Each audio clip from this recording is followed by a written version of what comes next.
Assalamualaikum warahmatullahi wabarakatuh. Alhamdulillahirabbil alamin. Alhamdulillahilladzi alafa baina qulubina fa aslahna bi ni'matihi ikhwana. Asyhadu an la ilaha illallah wa anna Muhammadan abduhu wa rasuluh. Allahumma shalli wa sallim wa barik ala hadha nabiyyil karim. العالي الهادي نظير البشير عليه أفضل الصلاة والتسليم وعلى آله وأصحابه وأنصاره وجنوده ومن تبعهم بإحسان إلى يوم الدين أما بعد فيا عباد الله أوصي بنفسي وإياكم بتقوى الله وطاعته لعلكم تفلحون. Hadratul Mukarramin wal Muhtaramin yang sama-sama dimuliakan Allah dan kita semuanya memuliakan Ketua PCM Muhammadiyah Majenang Kakanda Haji Masyhur Ihsan, kemudian para desa Jenang yang kebetulan juga sami-sami rawuh. Semoga Allah muliakan beliau, panjangkan usia beliau, dimudahkan dalam segala urusannya. Barangkali ada anasir dari PDM Sesepuh Muhammadiyah Majenang, Ustaz Saiful dan para kesepuhan semuanya, pimpinan cabang Aisyah Majenang dan semua anasir, unsur-unsur yang hadir, NA dan yang lainnya yang tidak bisa saya sebutkan satu persatu. Insya Allah kita semuanya dimuliakan Allah Ta'ala, amin ya Rabbal Alamin. Saya mendengarkan dengan seksama barusan apa yang disampaikan oleh Kang Haji.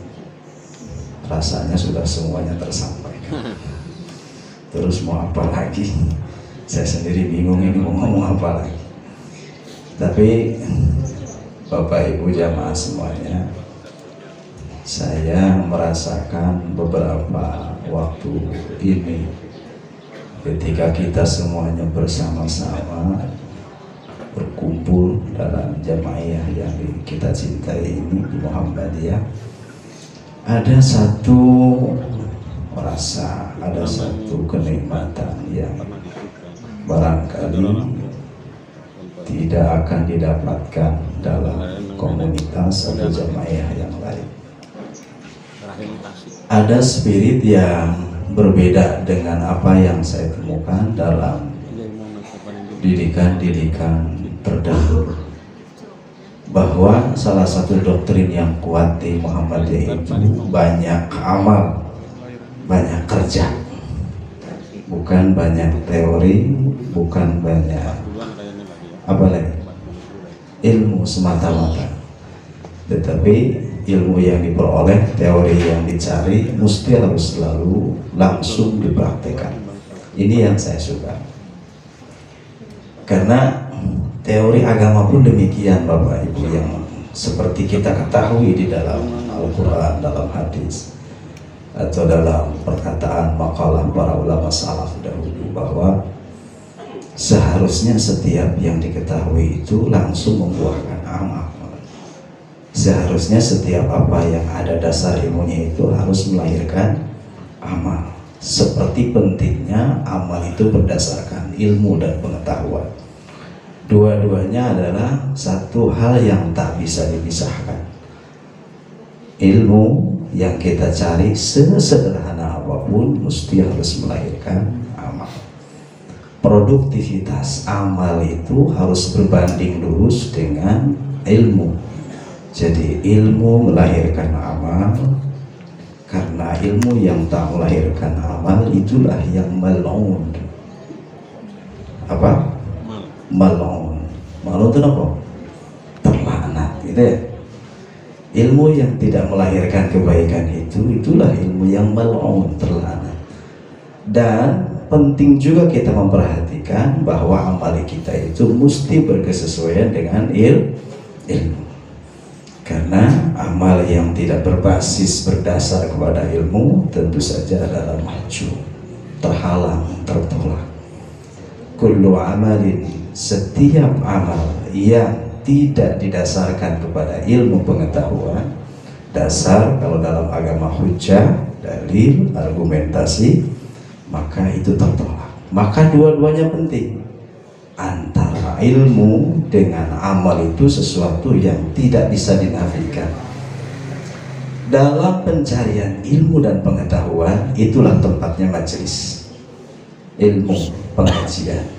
Maka kita semuanya mesti harus sepakat bahwa pengajian adalah ruh organisasi kita. Nggak boleh kita males ngaji, nggak boleh. Nggak boleh males ta'lim, itu nggak boleh. Muhammadiyah kalau males ta'limnya keropos organisasi, itu dijamin 100%. Ini kita gerakan amal, Jamaiyatul Amal, kita organisasi amal. Sedangkan roh amal itu ilmu. Nanti dalam penjabaran ilmu itu 3 hal akan tercukupi. Roh kita tercukupi, spiritualitas, kemudian ilmu kita, mental kita tercukupi, kemudian jasad kita, fisik kita tercukupi. Ada teori-teorinya, dan itu semuanya bisa didapat dalam majelis ilmu. Maka Muhammadiyah Majenang itu menurut saya kreatif. Corak pengajiannya pun macam-macam. Ono sing serius gitu ya kan, majlisan, masjidan gitu ya, pokoknya serius. Ana sing yang mandan serius gitu, cenderung main-main kesannya gitu, sambil dolan. Itu pengajian alun-alun, taman kota, mohon maaf. Ini dalam kerangka tadi mengolah untuk supaya setiap kita tetap punya keinginan, punya komitmen untuk ngaji. Mbah sepuh semuanya, Bapak Ibu rahimakumullah, tidak boleh lepas dari ta'lim, tidak boleh, karena ruh kita itu di situ. Bisa dibayangkan kalau kita sudah menjauhi ta'lim, sibuk dengan amal, maka akan yang terjadi adalah kita melakukan sesuatu bukan berdasarkan ilmu, dan kita pun akan melupakan sejarah awal muassis atau pendiri, pencetus organisasi ini. Mbah Dahlan itu seorang alim, seorang ulama yang hidupnya dari majelis ke majelis, dari satu tempat amal ke tempat amal berikutnya. Kealiman, keulamaan Mbah Dahlan itu mesti harus terwariskan juga kepada kita. Kebiasaan beliau ta'lim, mengajar, belajar, itu harus terwariskan kepada kita. Maka semangat ta'lim, semangat belajar itu tidak boleh luntur, sehebat apapun kita. Kalau titel keumatan, entah umat biasa seperti kita, jamaah biasa, atau ustadz, kiai, ajengannya sekalipun harus tetap ngaji.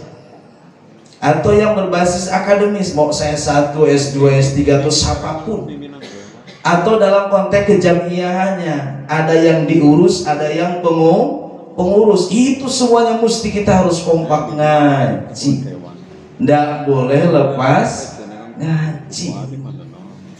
Kita tidak boleh sibuk dengan hanya amal saja, tetapi juga harus berimbang dengan ta'limnya, dengan ngaji. Tadi saya sampaikan, seperti begitu pentingnya juga kita beramal dengan berdasar ilmu. Maka jamaah rahimakumullah, di sini kita akan menjadi faham semuanya kemana arah kita yang sesungguhnya. Secara global, secara garis besar, tadi sudah disampaikan oleh beliau bahwa tujuan kita yang paling hakiki, yang paling ujung adalah ibtigha'a mardatillah. Napa? Ibtigha'a mardatillah. Sama-sama kita berharap ridha Allah Ta'ala. Jelas? Jembatan? Semuanya kita berharap ridha Allah, nggih? Bapak yang ngurusi lelah capek organisasi ini, yang di ranting, yang di cabang, yang di daerah, yang di wilayah, di pusat, semuanya saya hakul yakin kita tidak mendapatkan berbentuk materi, tidak ada benefit materi, dan itu pun bukan yang kita cari. Bukan, kita aktif di organisasi ini semata-mata berharap ridha Allah. Kerja kita satu, ta'awanu 'alal birri wat taqwa wa la ta'awanu 'alal itsmi wal udwan. Makanya kita sebut gerakan kita adalah gerakan amar ma'ruf nahi munkar. Kalau memang arahnya ke sana, maka mesti rukun amalnya kita paham. supaya semuanya jadi ibtigha mardatillah dan kerja kita tetap amar ma'ruf nahi munkar, maka mesti hal yang harus kita perhatikan yang pertama adalah urusan hati, niat. Nih Pak, niatnya nggak boleh pelantar pelintut, pelancang pelenceng, nggak boleh, mesti harus lurus.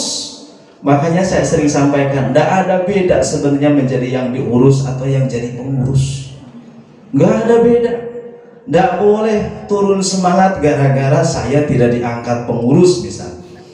Nggak boleh juga berbangga diri merasa hebat ketika saya diangkat menjadi pengurus. Sama saja. Derajat di hadapan Allah itu bukan ditentukan oleh bapak siapa, posisi apa, jabatan apa, bukan. Tetapi yang mesti Allah tanyakan hisab kepada kita adalah Anda berbuat apa. Kan begitu? Anda telah melakukan apa? Itu yang Allah hisab. Bukan Anda siapa, jabatannya apa. Maka mesti tak peduli. Itu sebabnya ini juga nih yang saya suka di Muhammadiyah. Tak ada ambisi untuk menjadi pengurus, tak ada ambisi menjadi ketua, tak ada ambisi untuk menjadi pemimpin. Walaupun kalau dikasih amanah, yuk diterima dengan segenap hati. Karena kita paham, ini kita berlelah-lelah, bercapek-capek dari pagi sampai sore, sore sampai malam, bahkan mungkin sampai pagi ngurus jamaiyah ini. Kita tidak mengharapkan apapun. Ending dari semua ending, tujuan dari semua tujuan adalah ridha Allah. Kalau tidak disertai dengan ikhlas, seperti yang kita pahami Mbak, kita akan mubadzir. Cara bahasa Sundanya capek gawe tega. Capek gawe tega pakai. Memang nggak ada untungnya kalau nggak ada ikhlas Mbak. Apa yang mau kita dapat kalau tidak ikhlas? Kullul amiluna halikuna illal alimun.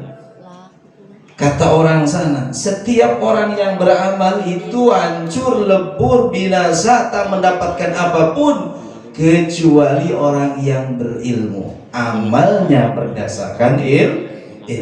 Wa kullul alimuna wal amiluna halikuna illal mukhlasun. Dan setiap orang yang beramal bahkan berilmu sekalipun, dia tidak akan mendapatkan apapun.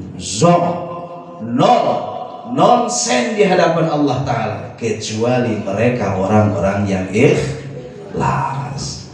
Penting betul ikhlas, penting. Makanya jadi pengurus biasa, tidak diurus, tidak jadi pengurus pun dia biasa baik gitu deh. Nggak harus di Muhammadiyah, nggak ada istilah mutung-mutung nanti ngaji. Nggak ada. Pak Saiful nggak mutung. Saya pun nggak mutung. Dari lalu-lalu saya bilang ke beliau, jangan sekali-kali besok lagi saya dicantumkan ke pengurus. Udah ngurusi awal dewe repot, ngurusi diri sendiri saja sudah repot, beban amanah di pundak saja sudah terlalu berat kan? Udah, pokoknya kita sama-sama nawa itu ingin berjuang, ingin berdakwah, ingin kebaikan, ingin ibadah, dah semuanya jalan, insya Allah. Maka sering-sering saya sampaikan, mohon maaf kalau agak sering bosan Bapak Ibu mendengarkan kalimat ini. Mohon yang pertama, tata hati bersama-sama, wahdatul ahdab. Wahdatul ahdab atau tauhidul ahdab, menyatukan visi tujuan itu penting. Kita ini janjiannya, tanya ke diri kita masing-masing, kita ini janjiannya gini-ginian, begini-beginian, capek-capean, lelah-lelahan, itu mau ngapa sih sebenarnya? Apa sih yang dicari? Popularitas, supaya tenar, supaya diwongkan sama orang, dipanggil bapak ketua, bapak wakil ketua, bapak sekretaris, bapak bendahara, atau apa? Ya. Alhamdulillah lama kita nggak dikasih hujan sama Allah. Hujan ya Allahumma inna nas'aluka sayyiban nafi'an. Amin ya rabbal alamin. Jangan, pokoknya yang dicari ridho Allah mah gampang, relax, enteng Bapak, enteng. Kalau jiwa ikhlas ini ada, enteng, ringan langkah-langkah kita.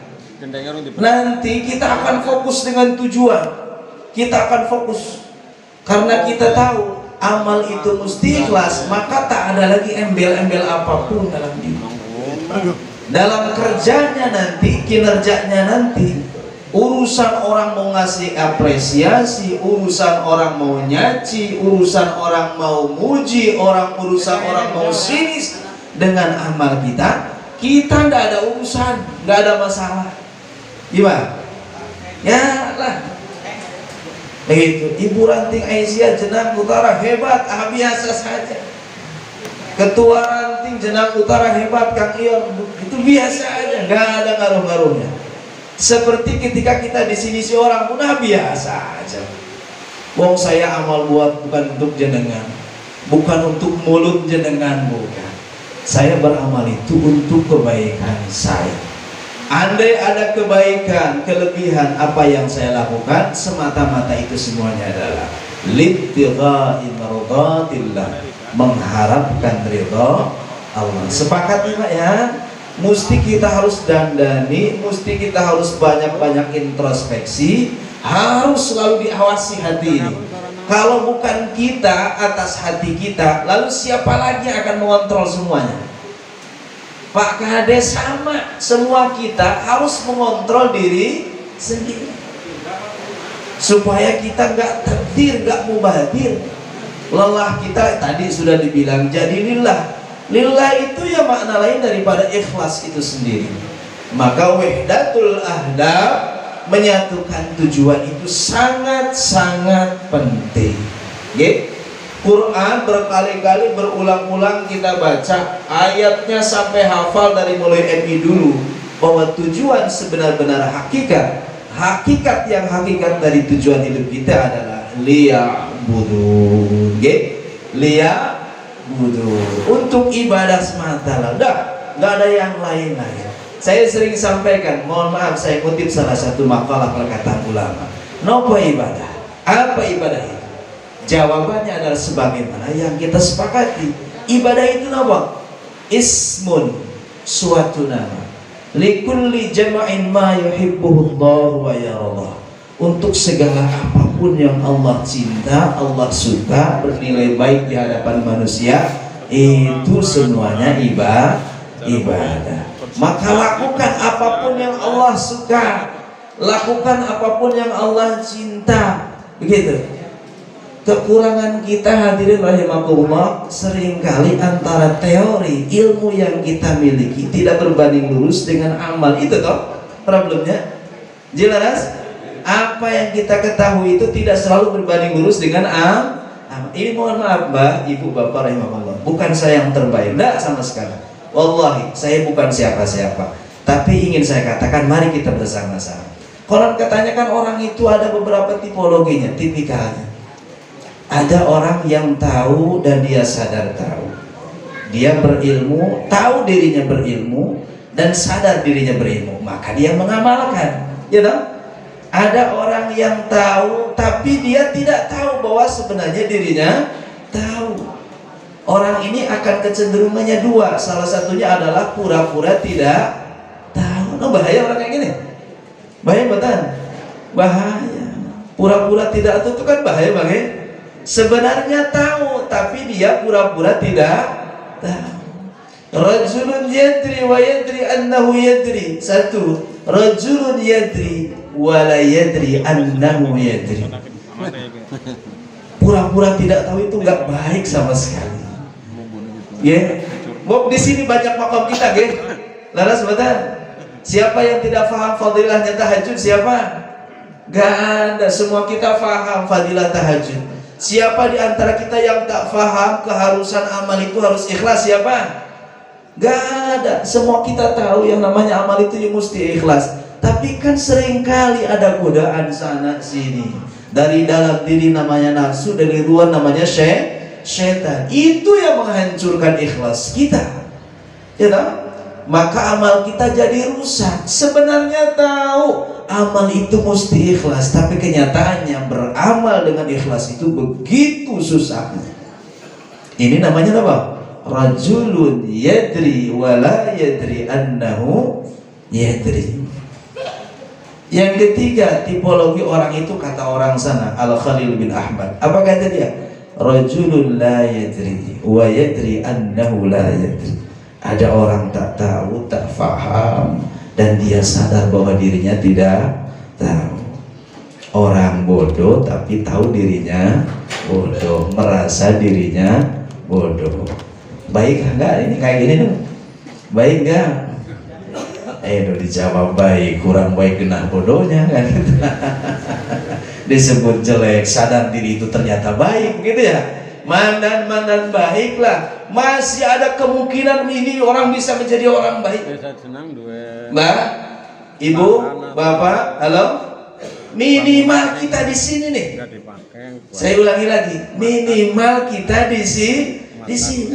Kita tidak alim, kita tidak banyak ilmu, tapi kita sadar bahwa kita ini tidak banyak ilmu. Akhirnya apa? Ngaji. Kenapa? Ngaji.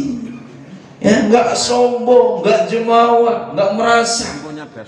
Pede itu baik, yang nggak baik itu kepedean, gitu. Gitu betul? Gitu. Cantik itu baik betul? Cantik itu baik. Tapi kalau sok cantik, kecantikan, ya cara orang Sunda mah gumelis. Ada? Gelis mah ada, nu benar mana mah? Gumelis. Kemaju. Nah, kemayu, ada itu ras kemayu. Ya kasep ada, nu goreng mana mah? Gumasep berupa butut tapi nggak rasa naon. Ngerasa kasep, kulit hidung ngerasa bodas kan gitu, gitu. Awak pendek ngerasa jangkung kan gitu. Nah itu yang butut mah. Jadi poin yang ketiga ini apa? Titiknya, stressingnya apa? Sadar diri. Apa? Sadar diri. Rajulun la yadri wa yadri annahu la yadri. Gitu. Kata beliau, fahadhihi mustarsyidun. Orang seperti ini perlu dikasih petunjuk gitu ya. Kalau ngerasa cakep, merasa cakep, sok kasih cermin sama dia ya, suruh ngaca gitu ya. Hari ini kan orang yang kurang laku cermin, Kang Yong. Kang Yong, yang kurang laku hari ini apa? Cermin Kang, ngaca gitu. Ini genap 70 tahun pakai leci. Ya, atuh jika luput ya. Tiluhur nepi kahana pasagi gitu. Mana pundak, mana pinggang teka ciri kan gitu. Ting persil gitu. Eta teh kan kurang cermin gitu teh. Ya, kurang kaca. Ya, mohon maaf sekali Mbak ya. Udah tua, rambut masih di merah-merah. Mending mun kulit bolas geus hidup, untuk tonggal. Persis juga Belanda kaduru pada. Ini kan kurang cermin ya, bukan gelis, kumelis, bukan ayu, kemayu, nggak baik sama sekali orang kayak gini. Petantang, petenteng, sok-sok tahu dia, padahal yang dia tampilkan, dia sampaikan, dia bicarakan ke orang, kecuali kebodohannya saja. Jangan sampai Mbak kita kayak gini. Makanya sok pinter itu nggak baik sama sekali. Na'udzubillah. Masuk kepada yang keempat. Ini yang barusan saya bicarakan. Rajulun la yadri wa la yadri annahu la yadri. Ada orang yang dirinya tidak tahu tapi tidak merasa dirinya tidak tahu. Ini payah ini mah udah ya. Bablas ini malah udah lah. Cek urang manung manying mal benar gitu. Ya seorang. Bahan di surga ya. Kalau orang bodoh masih merasa bodoh, alhamdulillah Mbak. Kita ini kan bukan orang alim toh? Bukan, kita sih siapa tuh? Dibanding dengan para salafun salih, imam madzhab orang-orang hebat, Abu Hanifah, Imam Malik, Imam Syafi'i, Imam Hambali, mereka orang-orang hebat, orang-orang alim di zamannya. Semua zaman mengenali beliau. Maka kita sebut dalam terminologi fikih, 4 madzhab itu kita tidak bisa menafikannya, walaupun yang mutabar itu konon katanya 10, tapi Indonesia kan 4 ya. Kalau kita ngomongin madzhab, mereka ini orang-orang hebat. Imam Syafi'i itu dikenal sebagai orang yang asanidul masan, nasirus sunnah, penolong sunnah, karena hafalan hadisnya di atas 1 juta. Ada di sini orang yang hafal hadis 1 juta? Ada? Ada potret. 1 juta hadis ada. 1 juta rupiah. 1 juta hadis itu bukan sekedar hafal matan. Matan tuh yang kayak gini nih, innamal a'malu binniyat wa innamal likulli imri'in ma nawa, dan seterusnya. Itu matan namanya. Harus hafal rawi, harus hafal tentang ilmu-ilmu hadis yang lainnya. Apalagi itu? Tentang rawinya, periwayatnya, tentang bla bla bla yang berkaitan lah dengan ilmu hadis semuanya lah. Ini Kak Haji, mohon maaf jam segini saya sudah nggak bisa mikir lagi. Pulang dari Bumi Ayu jadi ikut kepalanya, jadi ikut koclak gitu. Tadi pagi-pagi di Bumi Ayu gitu ya. Jadi kita ini bukan siapapun, udahlah, gak usah petantang-petantang sok-sok diajak ngaji. Lu ngaji apa itu? Quran. Ngaji bu, yuk ngaji nopo tahsin. Nah tahsin. Lo memang jenengan siapa? Jenengan ulama Quran kan? Pak ngaji yuk Pak, yuk ngaji nopo Pak? Tahsin sama tasmin. Tahsin. Dari kecil aku bisa baca Quran. Hebat teman. Faham benar dia dengan hukum baca Quran, paham benar dia dengan makharijul huruf, sifatul huruf, ahkamul huruf, dia paham. Begitu maksudnya. Paham benar dengan hukum tilawah, ilmu tajwid dia kuasai. Minimal dia basicnya 2, ya, Al-Jazari dan Tuhfatul Afal dia hafal semuanya. Begitu maksudnya dengan? Gak ada lah, makanya gak usah sok-sokan ya. Udah, kita ini orang awam, gak begitu banyak tahu, sedikit pun tahu kita gak sempurna pengetahuan kita. Makanya mending sadar diri, baiklah. Makanya tadi saya sampaikan, hadirin rahimakumullah, minimal kita ada di posisi yang ketiga. Jangan sampai naudzubillah masuk kepada posisi yang keempat. Jangan. Dan mudahan Allah Ta'ala selalu menyatukan hati kita semuanya. Wahdatul ahdar, pentingnya kita menyamakan visi misi. Gak boleh ada yang nyimpang kanan, nyimpang kiri, berharap kanan, berharap kiri. Itu tujuan sana, tujuan sini gak ada. Kita semuanya kompak satu tujuan, ke hadapan Allah Ta'ala. Andai pun kita meninggal dalam kerja dakwah ini, hakul yakin, ainul yakin, semuanya kita yakin bahwa kita ada di jalan Allah Ta'ala. Syahid adalah pintu terbaik buat kita semua. Mestinya begitu.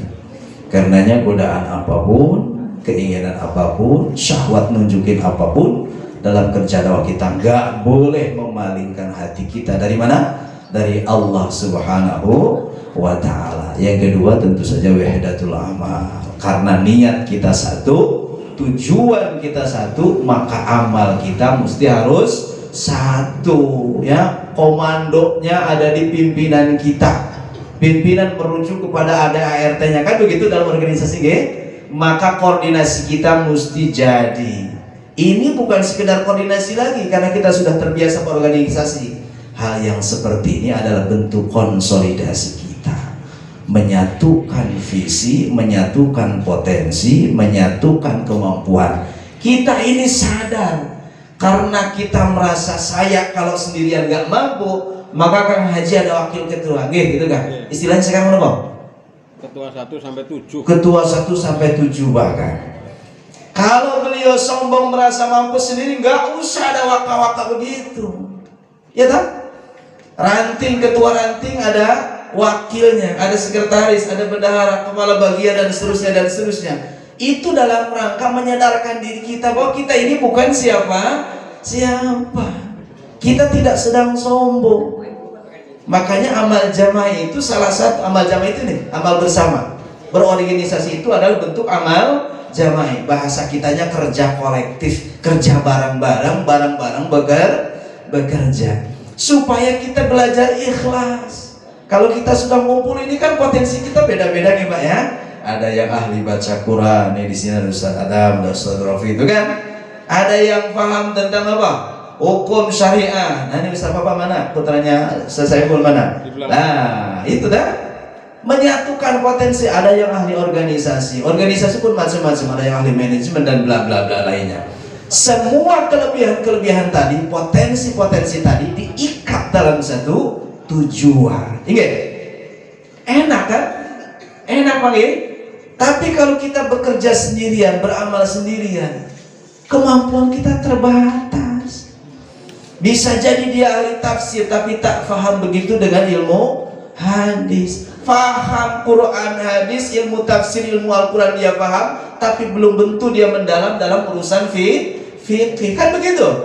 Fikihnya hebat, kemudian apa? Qurannya hebat, hadisnya hebat, tapi belum tentu dia paham organisasi. Begitu. Maka kita saling melengkapi. Maka saya sering sampaikan, kalau kita ingin belajar ikhlas, belajarlah dari amal jama'i. Jangan beramal sendirian.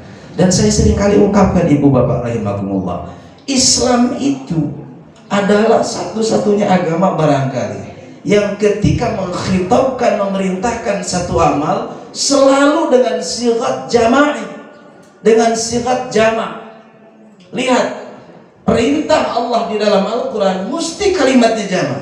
Wa aqimus salata, aqimu, cara santri apa?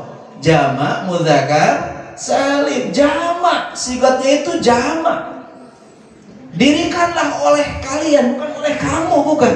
Dirikanlah kamu sholat, enggak. Dirikanlah oleh kalian sholat. Selalu bahasanya kalian, mereka.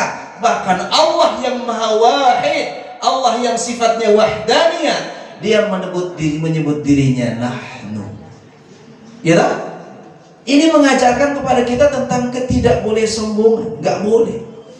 Karena kita ini lemah, nggak ada apa-apa. Maka harus berjamaah. Lihat dalam segala amal. Bahkan mohon maaf, Islam mengajarkan makan pun ibu bapak harus sering bareng-bareng. Ya, Baras? Jangan sholat, jangan membentuk kebaikan, amal yang begitu besar, targetnya besar, amar ma'ruf nahi munkar. Ini kan kerjanya luar biasa besarnya ini. Agendanya begitu banyaknya, yang dikelola Muhammad itu begitu banyaknya, kompleks, aumnya macam-macam. Iya? Oh, luar biasa. Jangan ngomong wilayah daerah pusat. Di kita saja di Majenang cabang, kompleknya luar biasa gimana? Iya. Kita ngomong satu saja pendidikan. Apa sudah aum kita merata ke haji? Belum, dah. Oh, pokoknya luar biasa banyaknya. Maka ini memerlukan kesepakatan kita, kekompakan kita. Bukan sekedar koordinasi yang kita butuhkan, tetapi kemampuan kita, pikiran kita, tenaga kita harus terkonsolidasikan semuanya. Jangankan amal besar seperti itu, makan saja dalam Islam mesti diajarkan bareng-bareng. Yang pernah mondok merasa benar ini. Santri di pondok kalau dia makan sendirian tuh Pak, dijewer tuh telinganya sama kiai. Oh, kami itu kebiasaan makan sendirian. Kamu itu egois. Kamu itu medit. Medit sama jawabannya apa? Pelit. Ya medit. Gitu ya. Itu kan kalau makan sendirian tuh ada yang pakai rumus Pak ya, kalau santri medit itu.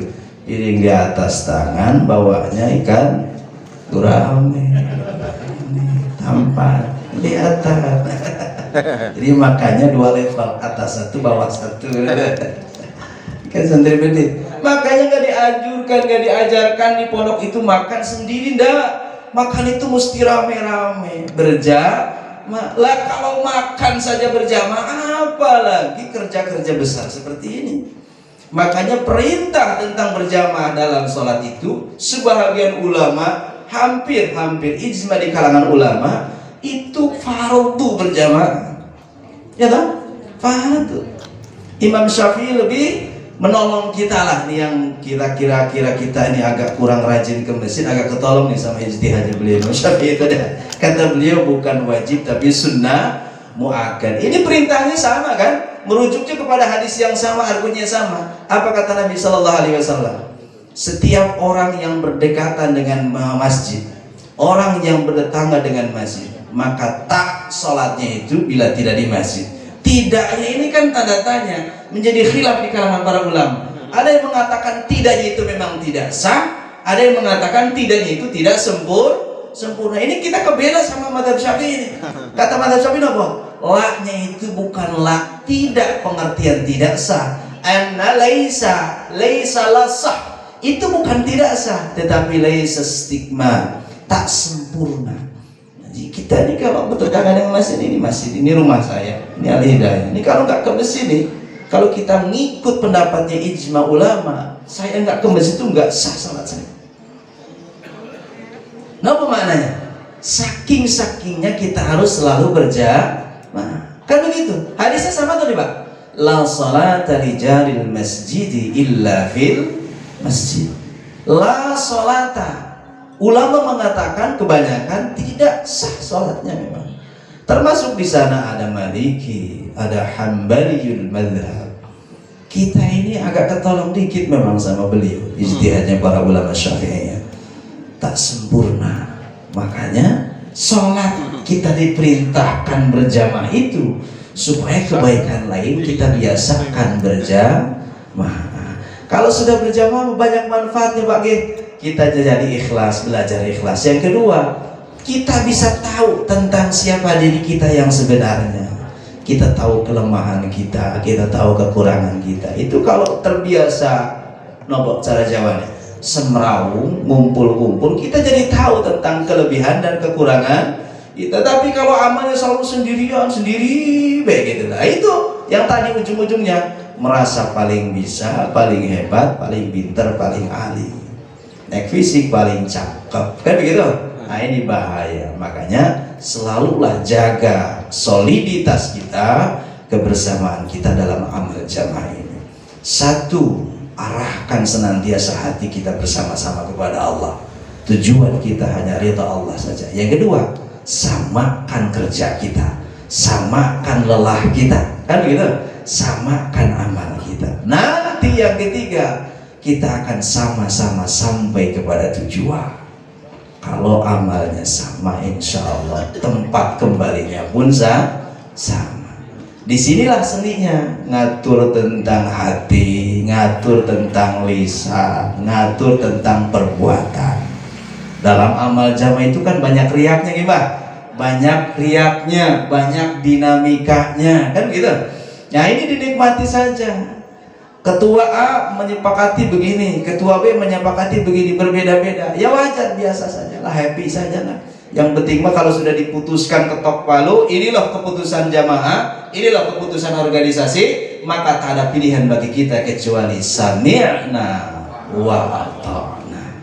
Setuju tidak setuju, sepakat tidak sepakat dengan keputusan organisasi. Tapi kalau sudah ketok palu, begitu kan ada di berorganisasi, nggak ada pilihan kecuali kita nurut manut. Sami'na wa ata'na, asma'u wa ata', saya dengar, saya tahu. Ini penting karena ada nih, kalau tidak tertata ilmunya, tertata pengetahuannya, tertata hatinya, semangat berorganisasi. Begitu ketok palu punya keputusannya beda dengan keinginan saya sebagai organisasi, wah saya mutung. Nah lah, saya emang nggak senang lah. Atau ketika dia usul tentang satu pendapat, saya usul begini, saya usul begitu, usulnya nggak diterima, mutung lagi, mutung lagi. Tidakkah kita membaca sirah bagaimana Sayyidina Umar bin Khattab ketika pendapatnya diajukan ke majelis syura, ahlul aqli wal ahlul aqli wal dan seterusnya, kemudian pendapatnya itu tidak diterima oleh musyawirin, beliau berucap apa? Alhamdulillah, ya Allah, saya bersyukur kepada Engkau, pendapatku tidak diambil, tidak dijadikan keputusan. Andai usulanku, pendapatku tidak diambil, ini adalah keringanan bagiku.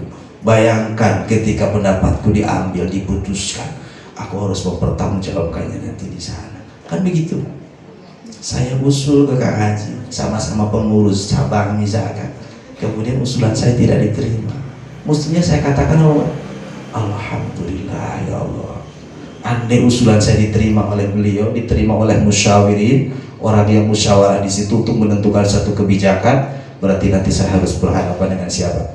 Allah Ta'ala. Usulan saya akan saya bertanggungjawabkan nanti di sana.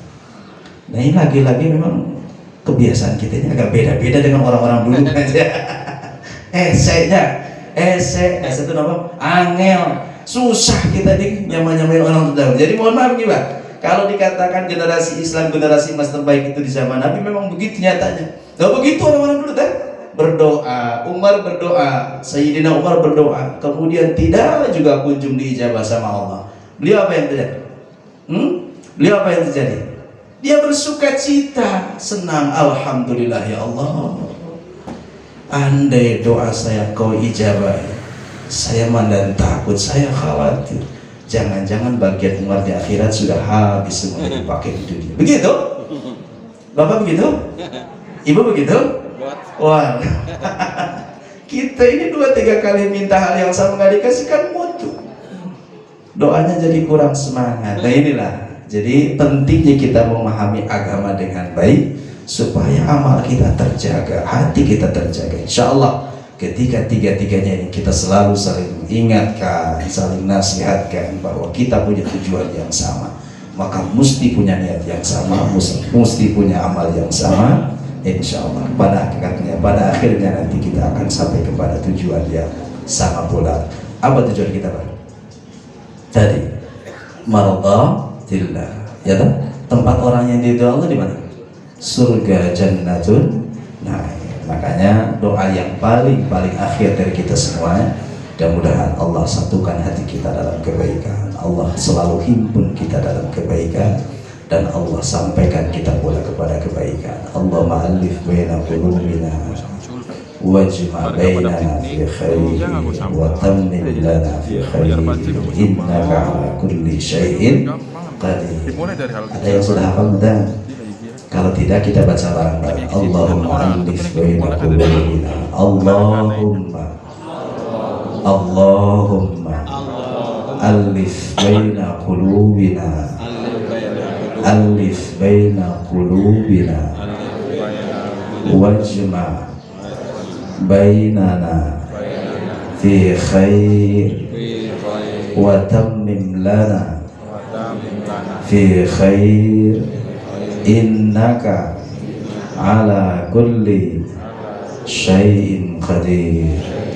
Maknanya, artinya, ya Allah satukan kami, hati kami, jiwa kami, pikiran kami, amal kami dalam kebaikan. Senantiasa himpun kami ya Allah dalam kebaikan dan orang-orang baik tentu saja, dan sempurnakan kebaikan itu bagi kami semuanya ya Allah. Sesungguhnya Engkau adalah ala kulli syai'in qadir. Terakhir, sama-sama kita mengembalikan segala niat, segala amal kita kepada Allah Ta'ala dengan sedikit doa. Baiknya ini sama Ustaz Saiful ya Ustaz? Ya? Jangan bagian saya lah. Langsung mau.